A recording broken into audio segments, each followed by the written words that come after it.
listening to The Burn. Gaming stuff, blazing fast.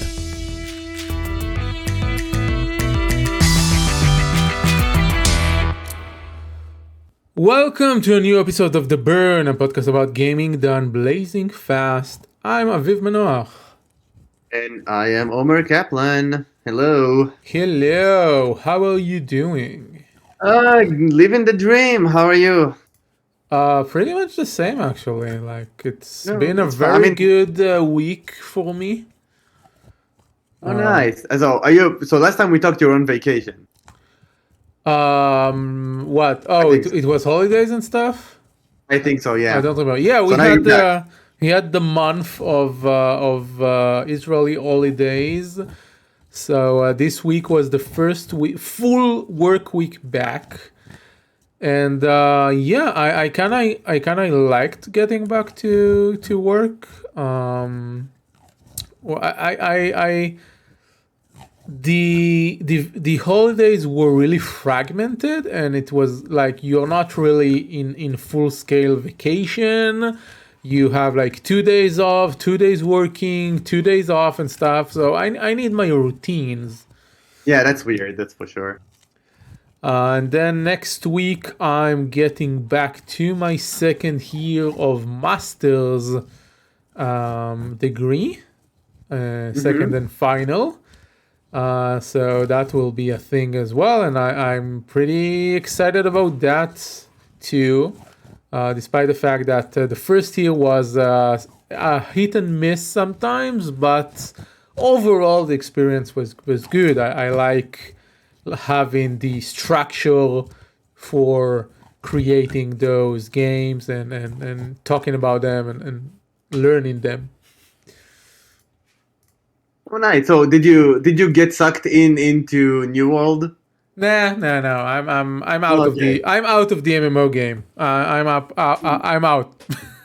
Okay. So let me tell you a story about New World, and then we can. Oh no, you need to do the opening. So after the opening, let me tell you Okay. about the story about New World and how, because of New World, I discovered my probably game of the year. But yeah, you do the opening first. Great. That's a very good story.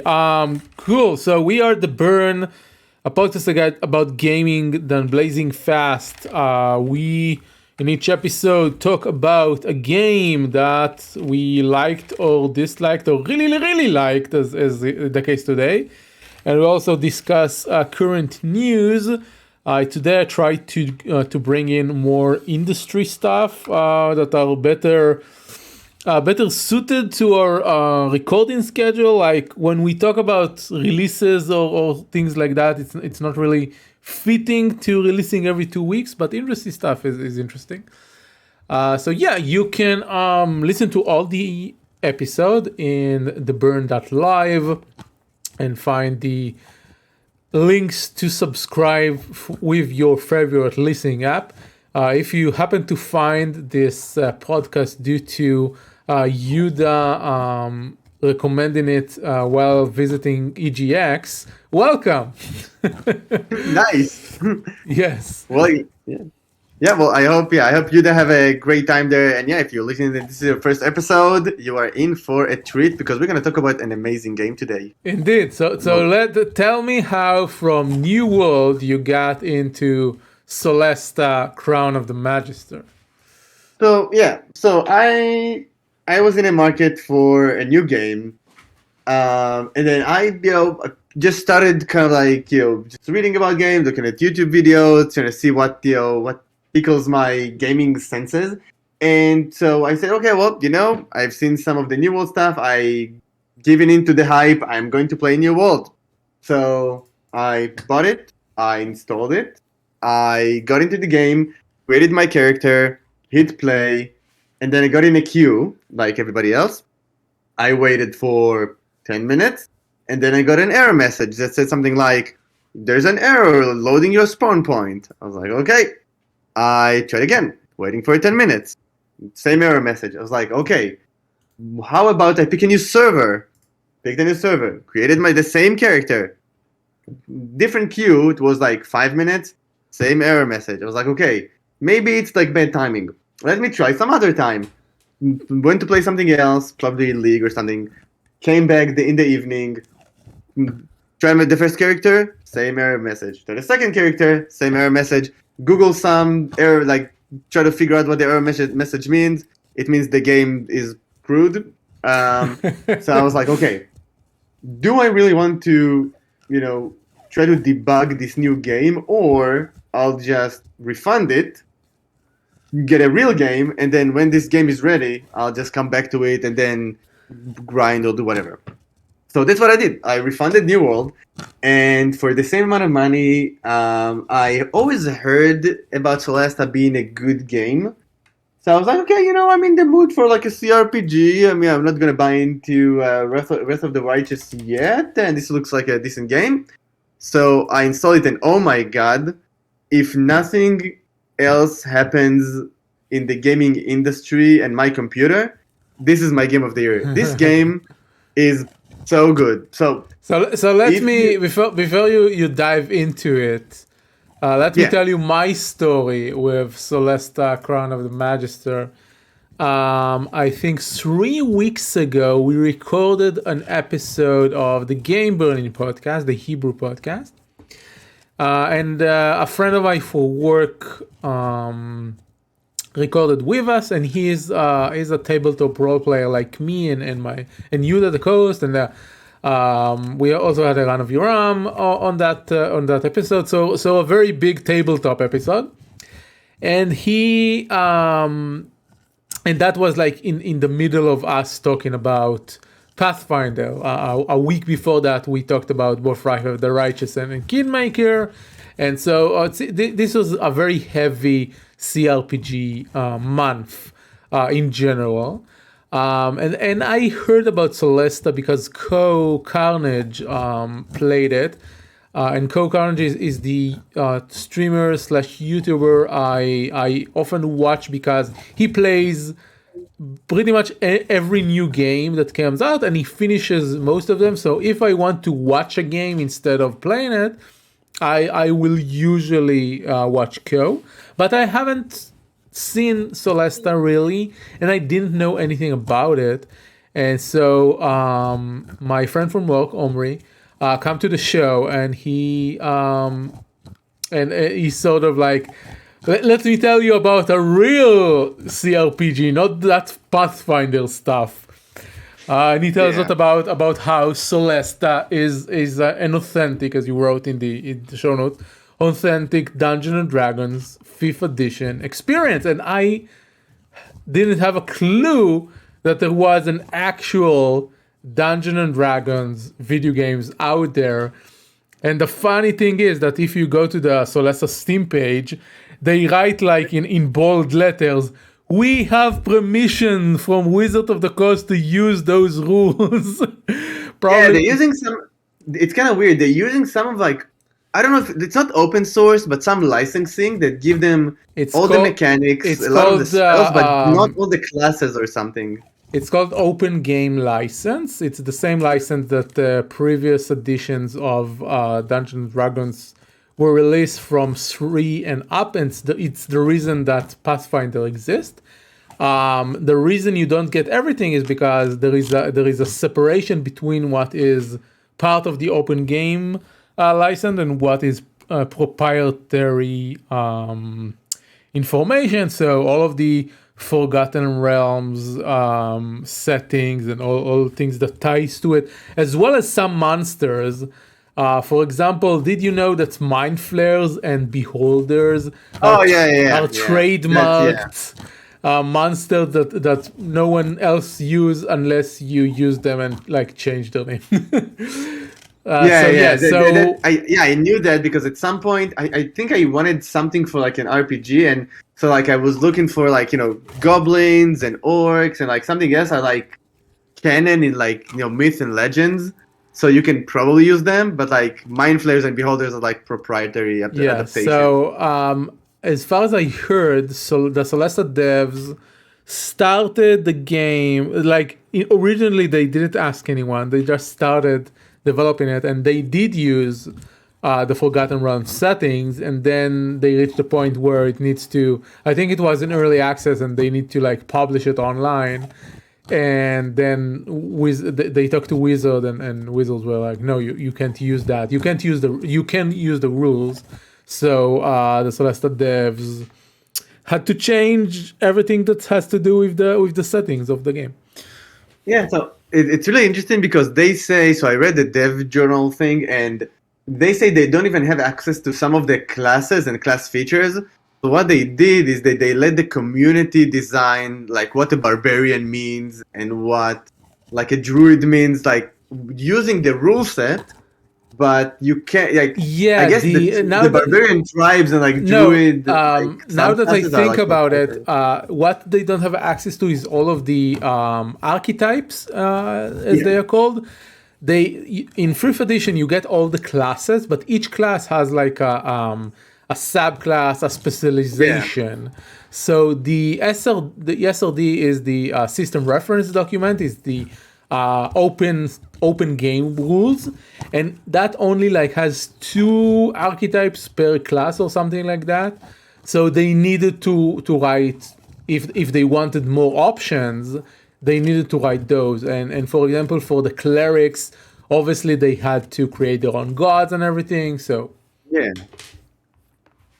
just fine. I mean, the spells are roughly the same spells. So so the spells are all part of the SLD.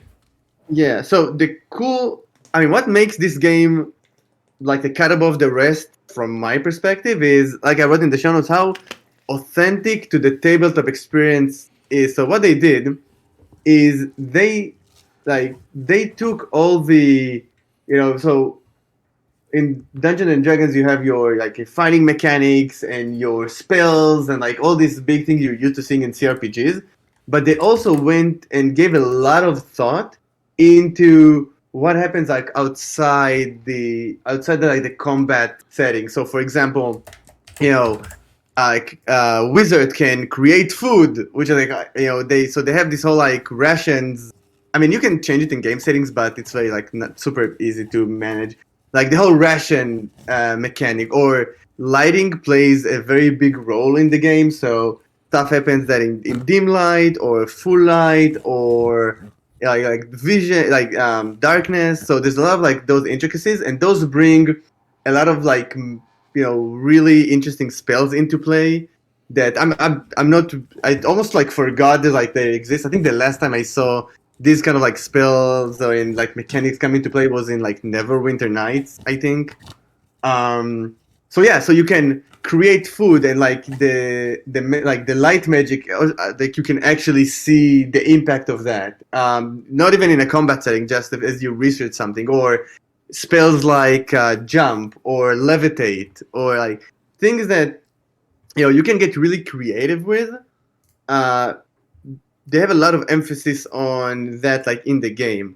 So that brings like really, I don't know, really authentic role playing thing. Like so that's basically what I like. So I always look for like the authentic role. I always like almost never min max characters. I always like role play them and give them character and like write their bios and all this stuff. So like that game is like specifically for me because I can kind of like decide on a certain like character and really like put that character into their spells or how they behave or their traits, even though it may not be the best decision. So for example, I don't know, my wizard, she's like an academic wizard, so she have the comprehend languages spell, which on the surface not super useful in a combat scenario, but you can get we have a lot of like opportunities to use it, which makes the game really cool. You can like read certain letters or look at like inscriptions on walls and like decipher them, and all. So that whole experience. It's like taking Pet Pal in Divinity Original Sin, and being able to talk to all the animals. Yes, exactly like that. So imagine that, but like in a lot of different aspects of the game. So for example, one spell I really like is Feather Fall. Like when you fall, it just makes you like fall like very lightly. So in the game, there's a lot of like scenarios where you have the jump mechanic and like you have to roll dice with your athletics and all this stuff. So when a character jump, if they don't make it and they fall, instead of sustaining damage, you can like cast that as a like your mage like cast that as a reaction, then they kind of like fall nicely. So it's just a nice touch to characters, even though it's not very min maxy. It's super authentic, which is awesome. And then adding to the feeling of the game being authentic is that you're more exposed to dice rolls. So they had a really cool mechanic where they have all the dice, and when the combat starts, for example, you actually see like tons of like dice flying around with like initiative rolls, and you really get the sense of like a true like RPG experience, like tabletop experience on a computer, which is I haven't seen that in a really long time, and it really makes the combat super. Even it just improves on the turn-based experience in a sense that you see the dice rolls, you see the saving throws, you see if you roll for like acid damage and you have to roll like four dice, like they'll roll on the screen. So it's really nice, and the game also helps you with like really nice prompts that gives like another layer of like tabletop experience. So for example, someone casts a spell, and then like you get a prompt that says, "Hey, the enemy wizard is casting a spell. Would you like to try to counterspell it using like one of your characters?" I'm like, "Hell yeah, I want to do it!" And then like the dice roll, and it's almost like you're having a conversation with a DM. I don't know. It's super like everything about the game mechanics is super awesome. Other than that, the environment is like high fantasy as you kind of like expect, like nothing like super like that. Like if you said to me that it's like Forgotten Realms setting, I would totally believe that. It's a Dungeons and Dragons game. Exactly, it's like it have all the tropes and all the your archetypes of like your you can't, you got your cult. You can't complain. You're bandit. Yes, but you can't complain about that because that's literally it's the amazing. I love maker. it. I would never complain about it. That's awesome. That's exactly what you need. Yes, it's the trope maker. You can't like take a Dungeons and Dragons game and say, oh, it's not unique. Yes, it's the thing that I'm not saying that about you. It's the thing that all other fantasy role-playing games are made from. Literally. Yes, and to take that to the extreme, my party is literally the most cliche. So you can create right off the bat. You don't have to collect companions. There's nothing like that.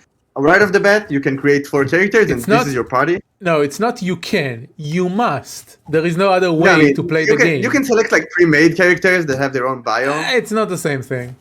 Yeah, so you must create your party at character creation.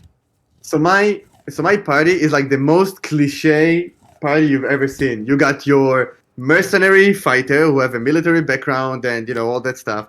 You got your dwarven paladin. You got your your cleric, and then you got your academic wizard that she's all about like reading books and stuff. So like I leaned into that cliche like all the way.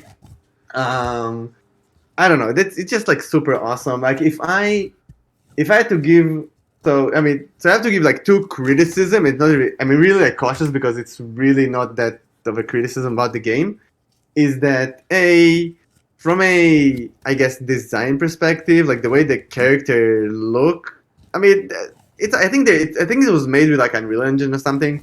But all the beards look weird and like the faces are kind of like way off. But you don't even see them up close too much. So it's like whatever. And it's not. If you get past that, it's fine.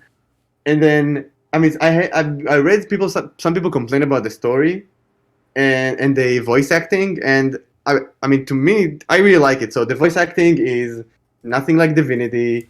It's low budget. It's nothing like Pathfinder.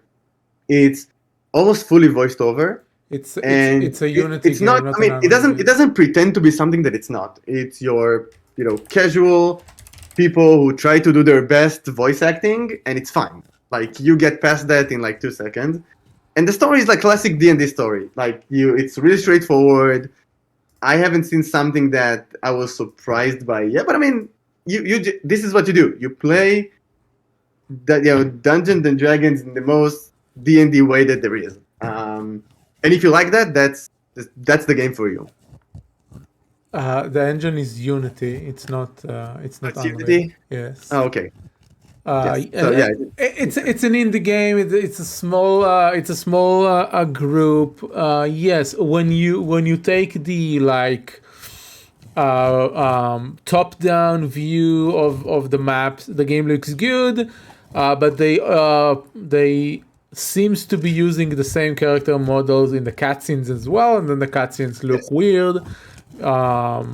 So that's part of it, and yeah, the voice action is not great. I don't really like the interface as well, but overall, I've heard people talk about the interface. Let me tell you that. Yes, the interface looks really rough and very like not modern, and like it's like a D&D game, but the interface lacks the intricate design of like a fantasy game. I agree, but when you start, and I had the same concern like looking at like videos like before getting the game. When you start playing the game, you will see that this is the most efficient and great interface for a fantasy like a CRPG game. You wouldn't want to use any other interface after you play it. I'm telling yes, you, but it's like I'm not talking about the usability. I don't care about that. I'm talking about the design. I'm telling you, design like of it. it's great. Like I don't know. I had the same concerns. I don't know how I can get used to like another interface. Like it's big buttons. It's like really understandable. I get to see all the options when I can make them. I don't know. It's really good. And it's nice. I cannot get enough of this game, and I fear the moment where I gonna finish it and want to have more game to play, and then I have to wait for the DLC or roll a new party or something. I don't know. It's just good. Like I've been using things that I like spells and tactics I didn't use in other CRPGs just because everything feels like more accessible. So I used like turn undead and like I don't know, it's just great. I have like tons of stories, like in-game stories, but it's really nice. I think from a difficulty perspective, that's maybe a good point to talk about. From a difficulty perspective, I chose I think they call it like authentic or original experience where it's full-on D&D experiences. If people die, they die and you have to revive them. So, I mean, I have a cleric and I can revive people now.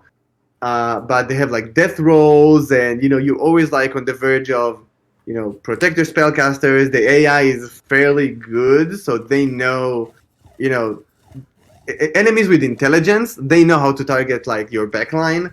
And, enemies like skeletons and stuff, they just like rush you. And you really have to pick your fight. Some situations you're better off, talking through or use your intimidation skills or like negotiation skills. So this is the authentic experience, but you can tone it down to super casual. Don't use food, long rest, short rest. You regenerate spells. So there's a lot of that thing going on. I don't know. I'm usually an easy mode person, and the authentic experience is very satisfying, without being like too punishing. Because like you see the dice rolls, so you're all about like, oh, that's a crit, that's a this, and like if you have to play and like you have to play the battle again, it's fine because it's fun, and you get to play like different tactics. So, it's cool. Like everything about this game is awesome, and there's so much I haven't like, explored yet. Even from a character perspective, I didn't have a rogue. I didn't try like other stuff. So rangers. So there's a lot to do, and it's awesome. And this is probably my game of the year because it's so good. Unless Far Cry 6 is like amazingly amazing. No, it's not. Which It's another Far Cry game. They literally didn't change anything. Okay, well that's fine because I mean I liked 4, I liked 5. And I would Yes, probably like 6, they are but they are a fine game, but they are not game of the year material. No, this game has everything going for it.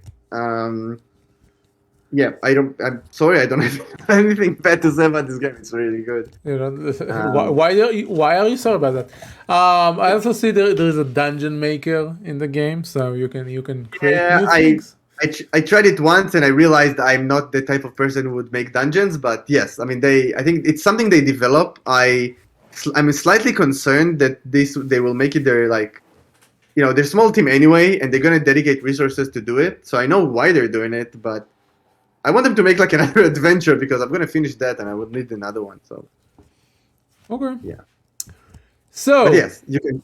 Yeah, if you're that type of person, you can build your own adventure and have people play it, and you have like tons of assets to work with. And good. So news. okay, news. Yes. Anything else interesting I can tell you about this game? No, because we need time for news. We don't Okay, have time. so go and play it. That's what I can take. Okay. News. Big things happening this week. Oh yeah. Twitch got Yes. hacked. It's and fine. not- Nobody's immune to hacks. That's fine. No, but that is not a little server hack or whatever where you send an email of please reset your password or whatever. This was their entire source code, project files, project of unreleased product like an Amazon Steam competitor, all the financial information for every Twitch partner and affiliate going back for years. Basically, I don't know, it's like they went into the White House and stole the president's documents. Yes. I'm telling you, I was looking at all these things and it made me say, oh my God, I'm in the wrong profession. I should be a streamer. Well, I don't know if that's true. You need to work. No, I'm just kidding. It looks nice though. The numbers looks nice. You need to work very hard to be Oh, a for streamer sure. that makes millions. And that technically it's just revenue, not direct. Like it doesn't account for the actual money goes into the pockets For of sure. the There's streamer. taxes, there's sponsorships, there's whatever. But I mean, yeah. No, it's also yeah, like any other organization, the people at the top make a lot of money, and I'm just glad that those people who work very hard and playing video games all day and being like entertaining all day get to cash in at the end. That's good. Some of them. I don't know if I don't know if it's good or bad. Right? I work in this industry. I celebrate helping small channels earn money and not like the big ones will always be big. So I don't really care about them. Anyway, that was a major thing, and obviously it seems that already the hack is being used for more hacks because today someone hacked the game repository, the game category system at Twitch, and replace the images of all the games to the face of Jeff Bezos. So accessing Twitch's source code means that people can uncover vulnerabilities in their system, which means more hacks are coming.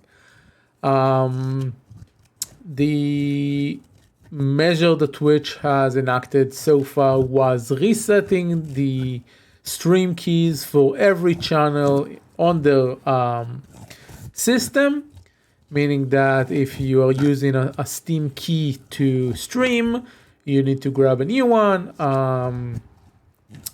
They didn't tell people to change password or anything, because apparently the password, what the leak contained was only the encrypted part of the password. That's usually how it goes. So no personal information was leaked. Beside channel names, but channel names is not private information; it's public. So no emails, no credit, financial. Financial information did leak. No payment information was leaked, mainly because Twitch itself doesn't do the payment and credit charges and everything. They use a company called Exolia that does that. So hacking Twitch doesn't really help you get the credit card and everything. But yeah, a very, very big deal. I assume people on Twitch's side have a few weeks of sleepless nights ahead of them while they try to patch the system. Yes. And we'll see what will be done with that. Someone took the financial data and created a website that lists all of it, but it was taken down. I wanted to bring a link to the show notes, but apparently it was taken down. So Amazon's legal team are already chasing down violators. Yes. Yeah. It's gonna be a big deal for sure. And yeah, I mean, I think it was I don't know, as a consumer, it was interesting to see all this financial information. Do I need it to see that? Probably not. Do I care? Also, people made more of a big deal from that financial information than it is. If you really want to, you can estimate most of it pretty accurately. Looking at subs and stuff.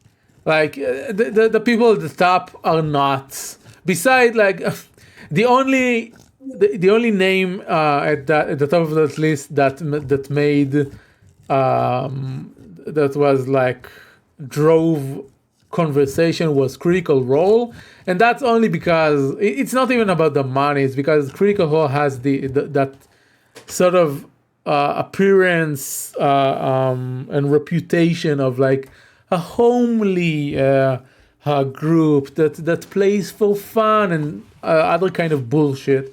And their fan, it's all about the money for sure. No, it's a business. It's not all about the money, of course, but their fan doesn't realize that they are a business and they are a projection company and they have people they pay and all sorts of those things. Like there is an Amazon series that's going live about Critical Role and all sorts of those things. So that was the only really interesting conversation around this. The rest of the financial information, I think anyone that's been in the industry for a bit can estimate. There is a very close correlation between the views you're getting, the subs you're getting, the sponsorship you're getting. So even if we won't be able to mark the exact million you're making, the general ballpark is not that far-fetched. So I think the more interesting and B, problematic part of it is the source code.